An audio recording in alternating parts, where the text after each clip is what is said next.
এই ছেলেটা কে রে? একবার সরিও বললো না। আরে তোর তো ভাগ্য ভালো, ওর সাথে তোর কথা হয়নি। কখনো কাউকে ভালো কিছু বলেছে বলে তো আমার মনে হয় না। দেখলাম ক্লাসে একা একা বসে, কেউ সাথে কথাও বলে না। Excuse me. হ্যালো। জি আমি। আমার কলমটা পড়ে গিয়েছে। তো কি হয়েছে? তো উঠিয়ে দিন। আমি কলম উঠাবো? আচ্ছা থ্যাংক ইউ। ভালো থাকবেন আপু, আসি। এখানে থাকলে হয়তো কলম উঠাতে উঠাতে আমার পড়াশোনা আর হবে না। গাধা নাকি আমি? আপু? হ্যালো, আসসালামু আলাইকুম। কে? আমি তা তো জানি, কিন্তু কে আপনি? আমার পরিচয় জেনে আপনার কি হবে? আপনি আপনার পছন্দ মতো আমাকে একটা নাম দিয়ে দিন না। আশ্চর্য, আমি তো আপনাকে চিনি না, নাম কি করে দিব? চেনেন না চিনে যাবেন, কথা বলতে থাকেন, আস্তে আস্তে এমনিই চিনে যাবেন। আমি একজন অপরিচিত মেয়ের সাথে কেন এভাবে কথা বলবো? কারণ পরিচিত কেউ তো আপনার সাথে কথা বলে না। একজন অপরিচিত মানুষ আপনার সাথে কথা বলতে চাচ্ছে, তাতেও আপনার সমস্যা। ওয়েট, আপনি মেবি আমার ভার্সিটির কেউ, রাইট? যদি বলি হ্যাঁ। আচ্ছা, তা আপনি যদি আমার ভার্সিটির কেউ হয়ে থাকেন, তাহলে তো আপনাকে খুঁজে বের করে আমার বাম হাতের খেল। তাই নাকি? কিন্তু আপনার তো কোনো ফ্রেন্ডসই নেই, তাহলে আমাকে কিভাবে খুঁজে বের করবেন? তা অবশ্য ঠিক, কিন্তু চেষ্টা করলে তো সৃষ্টিকর্তাকে খুঁজে বের করা যায়। আর আপনি তো সামনে মাটির মানুষ। ওকে, তাহলে ডিল ডান। দেখি খুঁজে বের করুন। বাই। বাবা ডেকেছো?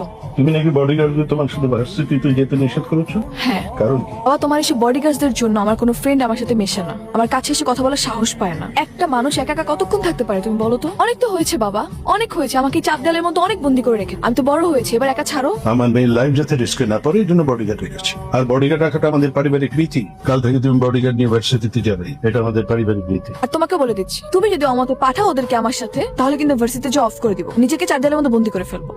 অনেক হয়েছে বাবা, আর কত? তোমার এইসব অ্যারোগেন্ট বিহেভিয়ার আমি নিতে পারতেছি না। আমি তো একটা মানুষ, আমাকে একটা ছাড়ো প্লিজ, ভালো লাগে না আমার এইসব। কেসটা কি রান ভাই? রাত বেরোতে তো আপনার হাসাহাসি শব্দে ঘুমানো যান। কি বলেন ভাই? ওই হাসাহাসি করলাম না, কেসটা আমি একটু বুঝতেছি। তার নারী ঘটিত বিষয় মানুষ। তেমন কিছু না। আসলে হয়েছে কি, ওই ভার্সিটির ফ্রেন্ড, আমরা একসাথে পড়ালেখা করি, ওই লেখাপড়া নিয়ে ডিসকাস চলতেছিল। ও আচ্ছা, লেখাপড়ার বিষয়। না, এটা ভালো, তবে প্রেম ভালোবাসা কিন্তু ভালো না। প্রেম মানুষকে ধ্বংস করে দেয়। হ্যালো, কোথায় তুমি? আমি তোমার কথা মতো ইউনিভার্সিটির পিছনে যে পার্কটা আছে না, সেখানে চলে আসছি। আজকে ওকে দেখা হবে না আমাদের? হ্যাঁ আসবো তো, কিন্তু আগে দেখি তুমি তোমার বুদ্ধি দিয়ে আমাকে খুঁজে বের করতে পারো কি। যদি বের করতে পারো তাহলে তো দেখা হয়েই যাবে, আর যদি না পারো তাহলে তোমার কপাল খারাপ। তোমাকে কিন্তু ব্ল্যাক শার্টে আছে খুব হ্যান্ডসাম লাগতেছে। আমি কতদিন যাবত পাগলের মতো তোমাকে খুঁজতেছি। কেমন মানুষ তুমি?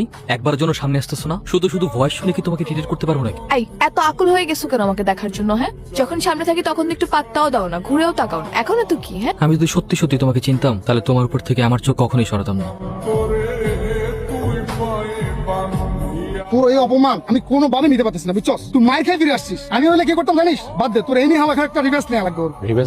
রিভেন্স বুঝতেছিস না? তুই ওর কারণে মার খাইছস, সেম তুই ওর একটা মাইর দিবি। আর আমি জানি ও এখন বডিগার্ড ছাড়া বাচ্চা দিতে আসে।